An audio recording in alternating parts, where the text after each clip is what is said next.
Pomegranate juice ఎలా చేసుకోవాలో చూద్దాం. ముందుగా పోమోగ్రానైట్స్ తీసుకొని దానిమ్మపళ్ళు తీసుకొని నీట్గా ఒలుచుకోవాలి. ఇలాగా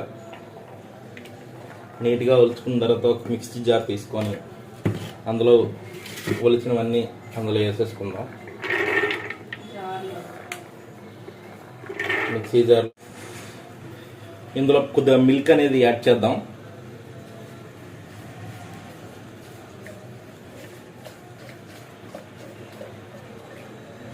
ఓకే, తర్వాత నేను షుగర్ యూస్ చేయట్లేదు, బెల్లం పొడి యూస్ చేస్తున్నాను. బెల్లం పొడి ఒక 4 స్పూన్స్ 3 స్పూన్స్ చాలు. ఇప్పుడు ఇది గ్రైండ్ చేసుకుందాం.